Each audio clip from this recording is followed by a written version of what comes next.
morning.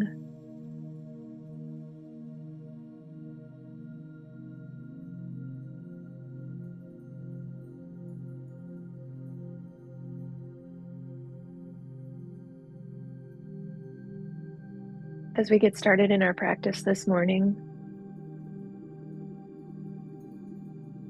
I'd love for you to bring your hands together, so palms touching, if you're in a place where you can do that. And just notice as those palms are touching, what do you feel? I've been up for a while, so my blood is flowing pretty freely. My hands feel warm and slightly moist.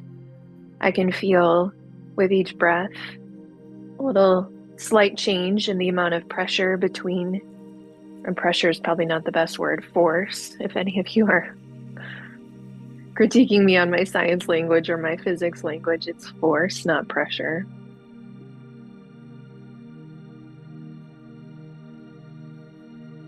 Your feelings might be completely different. They likely are.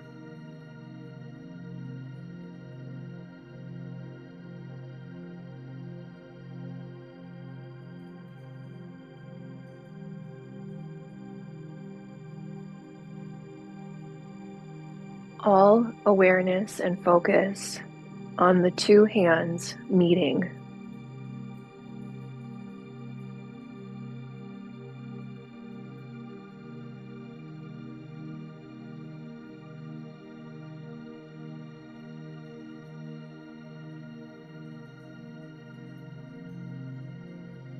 And from here, slightly separate those hands.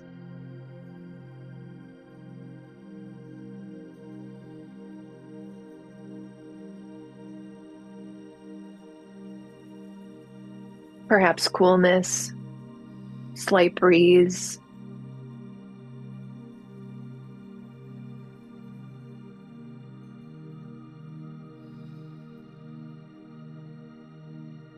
Bring those hands back together.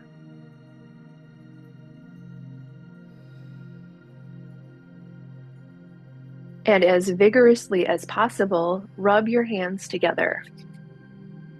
It's like you're trying to warm your hands by a fire or create a little friction. Keep going.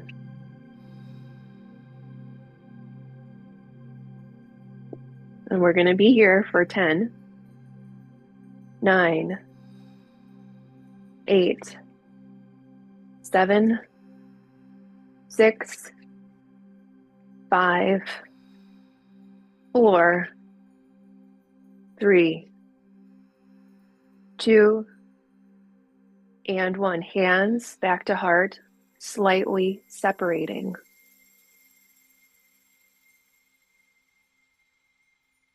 What do you feel?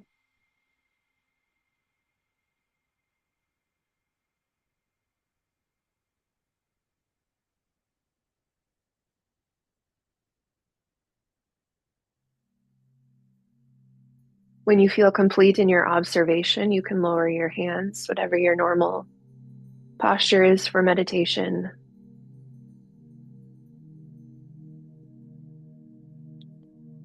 Now, I know both you, Melanie, and Jess know that I've been studying these different techniques and different contemplative practices for meditation, and I've been just trying to keep an open mind about some of the practices that, I don't know, like this word advanced comes up in my head as if that like means anything. And yesterday I was in a 2-hour long study with Tara Brach, who is going into body scan. And quite frankly, I was annoyed because I teach yoga nidra, I teach asana, I teach body scan quite often in my yoga classes. And I'm like, what the heck could I possibly learn in 2 hours about body scan? And I didn't go into it with the healthiest of attitudes. And Tara Brach opened with that practice of rubbing hands together and seeing what could be felt and noticed. And I got a little bit emotional about, and if you're listening to the recording, hopefully you know by now, I'm personally on this path so that I can up, wake up to everything that is already here. And I thought I had a pretty good grasp on body until I went through that simple, incredibly simple exercise of seeing and experiencing what's here just in my hands alone. And now Tara went on to talk about all of the different ways in which we become disconnected from our bodies throughout the day. And many of us take refuge in the mind. I love that word, refuge. It's sometimes a safer place to be, especially if you were raised in a household where there was body shame or bullying, or even if you weren't raised in a household like that and it was simply bullying, or maybe you were the bully, I don't know. There's so much social pressure on what a body should and shouldn't be. I know there's some folks who listen to these recordings also who have religious body trauma and what it means to have a pure or virgin body. So refuge is often something that we seek in the mind. It's a safer place to go when the body is feeling shame or inadequacy. And that's not necessarily a bad thing, right? Like to take refuge or to feel safe. That's a good thing. But where it becomes challenging is when that place of refuge is the only place that we are existing. One of my pals in the yoga community, Becky, teaches yoga for neurodiversity, and in that community, masking is very prevalent. So it's folks with different neurology or different makeups within their mind, ADHD spectrum, autism spectrum, introversion, extroversion spectrums. It's masking is this idea that you have to be somebody different so that society accepts you versus who you actually are. And I think a lot of that really resonated with me in this idea of refuge within the mind. It's who we pretend to be or the mask that we put on so that it's safer to show up in society. And where this really struck a chord, or where this really was driven home for me, is that in authenticity, masking, refuge in the mind, those are all coping strategies, but they're freaking exhausting. All of that takes effort. And we get tired and we get burnt out and we feel like we don't belong. We're trying to fit in to something that maybe isn't necessarily our truth.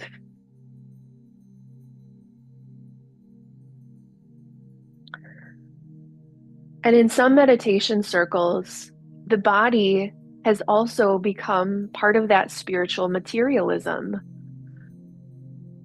The Buddha, when he went out to seek enlightenment, tried to be an ascetic. He tried malnourishment. He tried to reject the body. And guess what? It didn't work.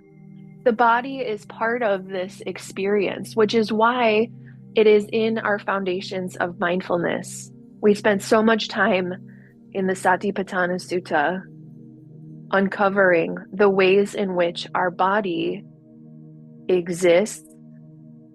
It becomes strong, it becomes weak, it gets injured, it is strong. It too will fade away. So we are not solely this body, but it's real. Think about like when you've been on vacation, or when you've been in ecstasy, or you've been on a walk, or you've been with your pet. Does that experience live in your mind only? Or did you experience it primarily through the body? So I'm taking up a little bit of our time here because I was chatting with one of our community members after meditation on Tuesday about how hard insight meditation is. So we'll be spending the rest of our time here in open awareness, but I wanted to share this reminder and this root in mindfulness because as you continue on in these practices, if you choose to do so, there are these foundations you can continue to come back to. Speaking from experience, I've been meditating a long time, and something as simple as body scan all of a sudden flipped that switch. I had a moment of insight yesterday. So you can stay there. You can stay in focused attention on the body, on the breath. You can choose the mind as long as it's not a place of habit or pattern. Try to expand your awareness. Mindfulness is incredible. And I feel very strongly about opportunities for insight practice as well. Again, this is the open awareness of what arises, exists, and falls away. Okay? So in our time, you choose how you want your practice to be shaped. If insight, open awareness, open monitoring, whatever you want to call it, feels scary or unstructured or too out there, that's fine. Stay with mindfulness. There's no single practice that will be a prescription. If the path is clear, this comes from Jack Kornfield. If the path is super clear, you're probably on somebody else's path. Okay? It's a lot of talking for this morning. If any of that resonated with you, stick with it or spend some time in open monitoring, awareness, insight practice.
If you are seeking refuge in the mind as an adaptation or a habit, try to dip into the body, maybe from the inside out. When we rubbed our hands together and then separated them, there was likely still some sensation. Even though the palms weren't touching, there was likely either subtle or gross energy percolating from the inside out.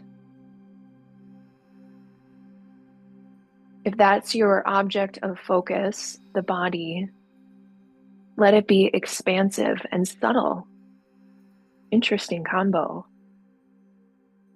If you are staying in open awareness, but awareness takes precedence in the mind, you may open up your awareness to the body, to the arising and the falling, emotions, thoughts, body, sounds, everything, everywhere together.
And if you've chosen the path of open awareness, come back.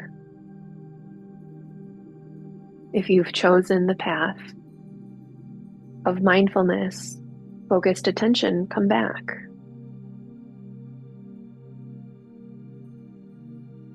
And for our last few moments together, visualization, another tool in our toolkit.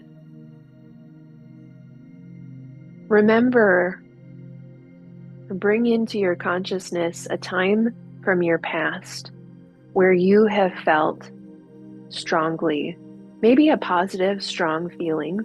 This could be emotions, sensory experience, brightness in the mind, weddings, vacations, child being born, pet doing something funny, whatever it is, something, it's probably pretty obvious, this really strong memory of yours. How did you feel it in the body?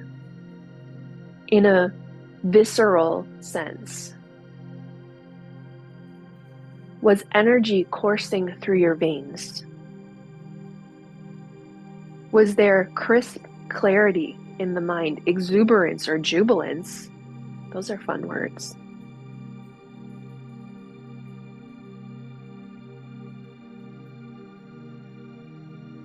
Was posture upright, forward? Were the sense doorways on fire?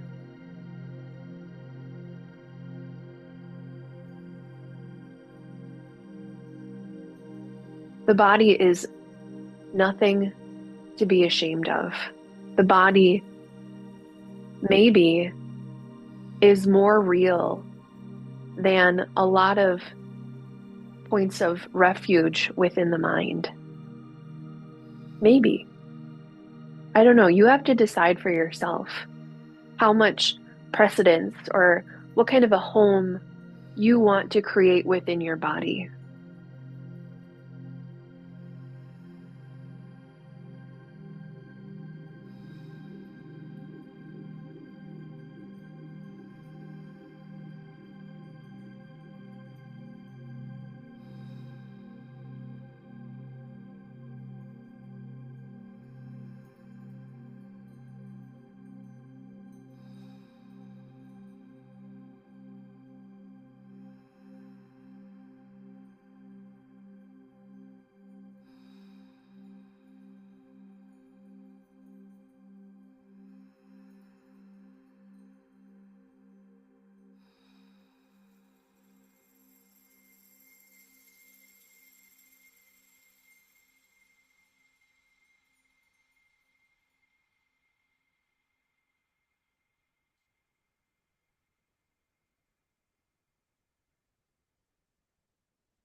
One more time, let's bring our palms, hands to heart center. Maybe a little heightened awareness of what's here now. Anjali Mudra, and this is prayer hands. The posture we take pretty often in both meditation practice and asana practice. The posture of reverence. Maybe you can revere your body as your home.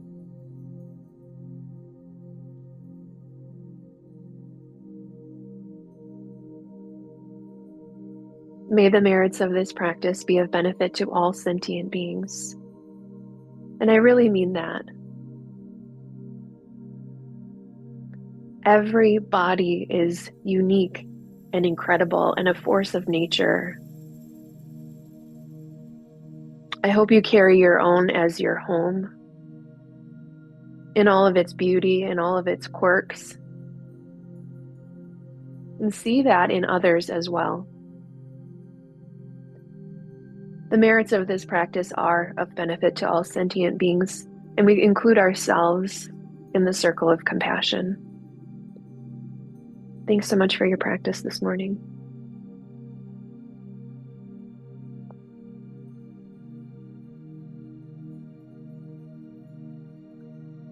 Thank you. Have a great day.